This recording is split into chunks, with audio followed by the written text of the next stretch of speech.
భారత్పై పశ్చిమాసియా సంక్షోభం తీవ్ర ప్రభావం చూపుతోంది. చమురు కోసం భారత్ భారీగా ఖర్చు చేయాల్సి వస్తుంది. దీంతో ప్రధాని నరేంద్ర మోదీ హైదరాబాద్ వేదికగా ప్రజలకు కీలక సూచనలు చేశారు. భారత్ ఆర్థిక వ్యవస్థను మరింత బలోపేతం చేసేందుకు ప్రతి ఒక్కరూ దుబారా ఆడంబరాలు తగ్గించుకోవాలని ప్రధాని సూచించారు. ఇంధనం నుంచి బంగారం వరకు, విదేశీ టూర్ల నుంచి వంట నూనెల వరకు 10 కీలక అంశాలపై ప్రజలు నియంత్రణ పాటించాలని కోరారు. ప్రధాని అప్పీల్పై విశాఖ వాసులు మిశ్రమ స్పందన వ్యక్తం చేశారు. దేశం కోసం ప్రతి ఒక్కరూ చిన్న చిన్న త్యాగాలు చేయాలంటున్నారు. ఇదే అంశంపై మరింత సమాచారం విశాఖ నుంచి మా స్పెషల్ కరెస్పాండెంట్ దుర్గాప్రసాద్ అందిస్తారు. ప్రపంచం మొత్తం ఆర్థిక మాంద్యం వైపు ప్రయాణిస్తున్న వేళ దేశ ప్రధాని నరేంద్ర మోదీ తెలంగాణ పర్యటనలో 10 ఆర్థిక సూత్రాలపై మాట్లాడడం ఇప్పుడు ప్రపంచవ్యాప్తంగా కూడా చర్చకు దారితీసింది. ఈ నేపథ్యంలో అసలు విశాఖ వాసులు దేశ ప్రధాని నరేంద్ర మోదీ వ్యాఖ్యలపై ఏమనుకుంటున్నారు వారి మాటలోనే అడిగి తెలుసుకుని ప్రయత్నం చేద్దాం. ఏదైతే దేశ ప్రధాని నరేంద్ర మోదీ తెలంగాణ పర్యటనలో కొన్ని కీలక వ్యాఖ్యలు చేశారు. ప్రపంచం ఆర్థికంగా కూడా ఈ నష్టం వైపు ప్రయాణిస్తున్న ఈ తరుణంలో గోల్డ్ కొనొద్దని, తర్వాత ఎలక్ట్రికల్ వెహికల్ని వినియోగించాలని, గ్యాస్ను కూడా తగ్గించుకోవాలని ఇట్లాంటి కొన్ని సూచనలు కూడా చేశారు. అండ్ వర్క్ పరంగా కూడా గతంలో కోవిడ్ తరహాలో వర్క్ హోమ్ లాంటివి ప్రవేశపెడితే కొంచెం ఇంధన ఖర్చు కూడా తగ్గే అవకాశం ఉంటుంది, దుబారా ఖర్చులు వద్దంటున్నారు. ఇట్లాంటి కొన్ని కీలకమైన అంశాల మీద మాట్లాడడం జరిగింది. దీన్ని మీరేం చెప్తారు? గోల్డ్ అనేదండి, గోల్డ్ ప్రధానంగా అవసరాన్ని బట్టి కొంటూ ఉంటారు. ఈ మధ్యకాలంలో ఏంటంటే 2025 జనవరి నుంచి మనం చూసుకుంటే ప్రజెంట్ ఆ రోజు 2025 జనవరిలో అయితే 7,000 ఉన్న గ్రాము ప్రజెంట్ ఏమని 15,800, 16,000 కూడా దాటిపోయిన సందర్భం జనవరికి ఒక 1 ఇయర్లో. అలాంటిది మోడీ గారు చెప్పిన దానిలో ఏంటంటే, ఇప్పుడు మోడీ గారు బంగారం కొనడం వల్ల జిఎస్టీ కూడా 3% స్టేట్ గవర్నమెంట్కి రూపాయన్నర, సెంట్రల్ గవర్నమెంట్కి రూపాయన్నర జిఎస్టీ కూడా వస్తుంది. కానీ ఆయన కొనొద్దంటే ఆయన మాటలు వింటారా లేదా అని పక్కన పెడితే, విదేశాలకు మాత్రం ఈ బంగారం ఎక్కడైతే తయారవుతుందో అక్కడ మనం దిగుమతి ఎక్కడి నుంచి అయితే చేసుకుంటున్నామో అక్కడ వాళ్ళకైతే బెనిఫిట్ అయితే ఉంటుంది. కాకపోతే ఇక్కడ షాపులు అయితే మూసిరు కదా, ఇక్కడ బంగారం కొనొద్దని ప్రధానమంత్రి చెప్పినంత మాత్రాన షాపులు మూసుకోరు. ఎవరికైతే అవసరం ఉంటుందో వాళ్ళు కొంటారు. ఇప్పుడు ఇటీవల ఎలక్షన్ జరిగిన దాని గురించి కూడా 5 రాష్ట్రాల్లో ఎలక్షన్ జరిగిన దాని గురించి కూడా వాళ్ళు తమిళనాడులో అయితే సపోజ్ ముఖ్యమంత్రిగా ప్రమాణ స్వీకారం చేసిన ఆ మేనిఫెస్టోలో విజయ్ గారు పెట్టింది ఏంటంటే, ఒక్కొక్క పేద కుటుంబానికి పెళ్లి చేసుకున్న పేద కుటుంబానికి 8 గ్రాములు బంగారం ఇస్తానని కూడా మేనిఫెస్టోలో పెట్టారు. ఇలాంటి ఏంటంటే అన్నీ కూడా అవసరం ఉంటే కొంటారు. ఇప్పుడు సపోజ్ ఏంటంటే జనవరి వరకు అయితే ఇన్వెస్ట్మెంట్ చేసుకుని వెళ్ళిపోరు. గ్రాము 20,000కి వెళ్ళిపోతుందంటే తాకట్లు పెట్టి మరీ వెళ్ళిపోయారు. బ్యాంకులో లోన్లు తీసుకుని గోల్డ్ కొనడానికి వెళ్ళిపోయారు. షాపులను తెగబడ్డారు. కాయిన్స్ కూడా లేవు.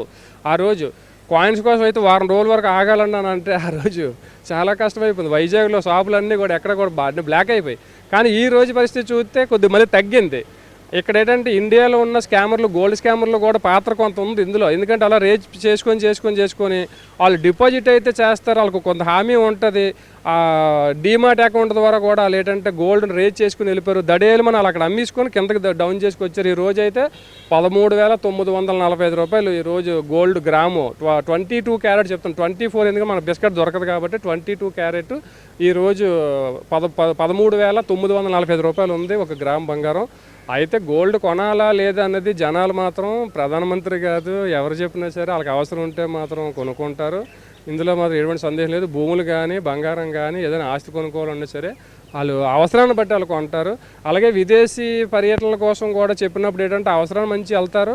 అలాగే ఇప్పుడు మనకు కొద్ది క్రైసిస్ వచ్చింది. క్రైసిస్ ఏంటంటే డెస్టినేషన్ అంటే ఎక్కువ విదేశాలు వెళ్ళకూడదని, లేకపోతే మనకి అంటే కొన్ని వెహికల్స్ ఫ్యూయల్ వాడుతున్న వెహికల్స్ మానేసి ఎలక్ట్రానిక్ వెహికల్స్ వాడాలని పిలుపునిచ్చిన దానికి కూడా ఇప్పుడు మనం చూస్తున్నాం. సపోజ్ విశాఖపట్నంలో జీవీఎంసీలోనేమో ఎలక్ట్రానిక్ వెహికల్స్ 12 లక్షల రూపాయలు పెట్టి కొన్నారు. కారు కొన్నారు, 4-వీలర్ కొన్నారు. 5 లక్షల రూపాయల తర్వాత 5 సంవత్సరాల తర్వాత ఆ బ్యాటరీ పనిచేయడం మానేసి కారు అసలు నడలేని పరిస్థితి ఉంది. పూర్తిగా 5 లక్షలు అంట, 12 లక్షల రూపాయలు పెట్టి కారు కొనుక్కుంటే ఎలక్ట్రానిక్ వెహికల్ 4-వీలరు 5 సంవత్సరాల తర్వాత ఆ బ్యాటరీ మొత్తం డిస్మాండిల్ అయిపోతుంది, 5 లక్షలు పెట్టుబడి పెట్టాలంట. అలాంటప్పుడు ఏంటంటే వీళ్ళు జనాలు ఏంటంటే ఎవరికి నచ్చింది అలా కొనుక్కుంటారు.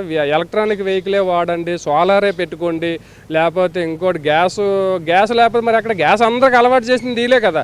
కట్టెల పొయ్యిలు తీసేయండి, కట్టెల పొయ్యి గాలి గొట్టాలతో ఊదడం వల్ల ఏమైనా క్యాన్సర్ వచ్చేస్తుందని చేస్తాను అందరికీ ఇంటింటికి గ్యాసు మేము ఇస్తాము, దీపం పథకం ఇస్తాము అని చేస్తున్న ప్రభుత్వాలు ఎక్కడ పడితే అక్కడ డయాసుల మీద ఇంటింటికి గ్యాస్ అని చెప్పేసి ఎమ్మెల్యే స్థాయికి అందరూ కూడా ఆ రోజు చెప్పారు.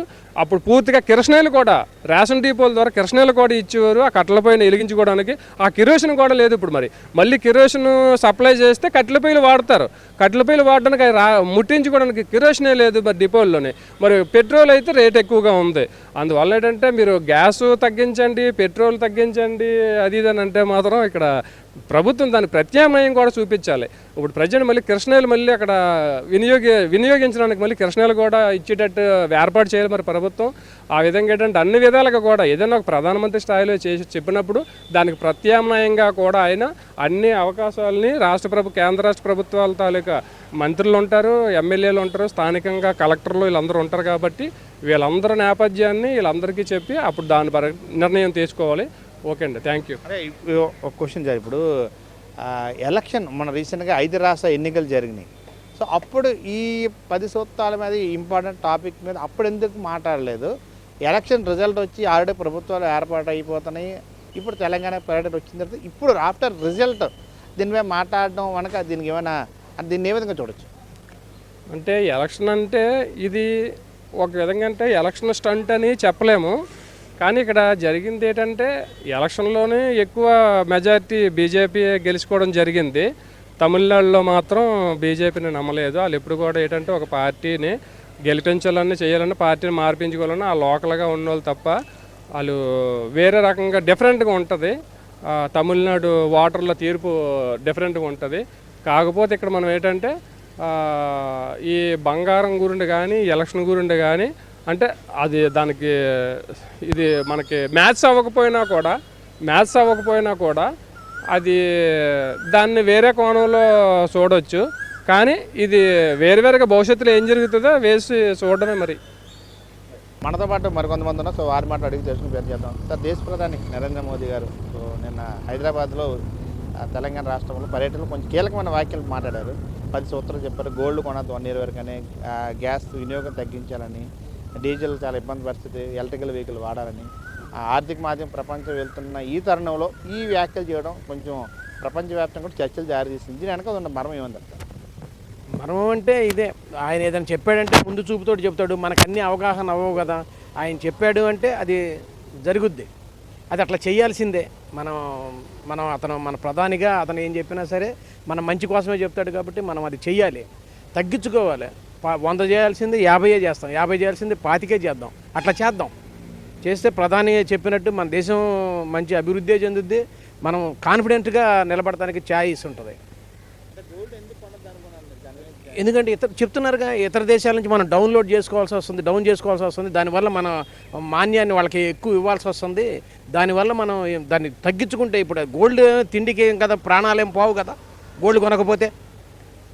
అందువల్ల తగ్గించుకుంటే మంచిదే కదా. డబ్బునోడు లేనోడు వెళ్ళిపోయే ఓర నెలకింత కడుతున్నా అని చెప్పి ఊరకు బంగారం కొనుక్కొని ఇంట్లో పెట్టుకోవడమే కదా. దాన్ని తీసుకెళ్ళి ఏం చేయలేడు కదా. అది మంచిది. మోడీ గారు చెప్పింది అది కరెక్ట్. అంటే ఎలక్షన్ ఇటీవల 5 రాష్ట్ర ఎన్నికలు అయ్యాయి సార్, మరి అప్పుడు ఎందుకు మాట్లాడలేదు? ఆఫ్టర్ రిజల్ట్ ఎందుకు మాట్లాడలేదు? సంబంధం లేదు దానికి, దీనికి సంబంధం ఏం లేదు. ఎప్పుడు ఏది చెప్పాలో అది చెప్తున్నాడు ఆయన. ప్రతిదీ అట్లాగే చెప్తున్నాడు. ఎప్పుడే చెప్పాలో అదే చెప్తున్నాడు. అప్పుడు ఎలక్షన్ ముందు చెప్పొచ్చు కదా, ఎలక్షన్ తర్వాత చెప్పచ్చు కదా. ఆయిల్ పెంచుతా అన్నారు, ఏం పెరగలేదు కదా. ఒకవేళ పెరిగితే పెరుగుద్ది.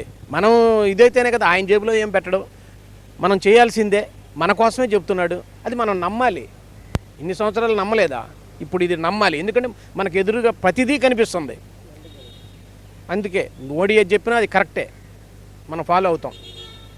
మొత్తానికి మనం చూసిన ప్రకారంగా ఏదైతే దేశ ప్రధాని నరేంద్ర మోదీ సూచించిన ఆ 10 సూత్రాలు అమలు చేయడం ద్వారా ఆర్థిక మాంద్యమంలో చిక్కుకుపోకుండా ప్రపంచం ఆర్థిక మాంద్యం వైపు ప్రయాణిస్తున్న ఈ వేళలో దేశ ప్రధాని చేసిన ఆ వ్యాఖ్యలు కూడా చర్చకి దారితీస్తుంది. మరోవైపు ప్రజలు కూడా దాన్ని గమనిస్తున్నారు. ఖచ్చితంగా దేశ ప్రధాని ఇచ్చిన పిలుపు మేరకు దుబారా ఖర్చులు కాకుండా, వేస్టేజ్ ఖర్చులు కాకుండా ఇట్లాంటి సేవింగ్ చేయడం వల్ల ఆర్థిక వ్యవస్థ మరలే సెట్ అయ్యే అవకాశం చాలా ఉంటుంది. ఖచ్చితంగా ఆయన దేశం అభివృద్ధి వైపు చూస్తున్న ఈ తరుణంలో దేశ ప్రధాని ఇచ్చిన పిలుపు మేరకు అందరూ దీన్ని పాటిస్తే ఖచ్చితంగా దేశం అభివృద్ధి వైపు నడిచే అవకాశాలు పుష్కలంగా ఉన్నాయంటున్నారు విశాఖవాసులు.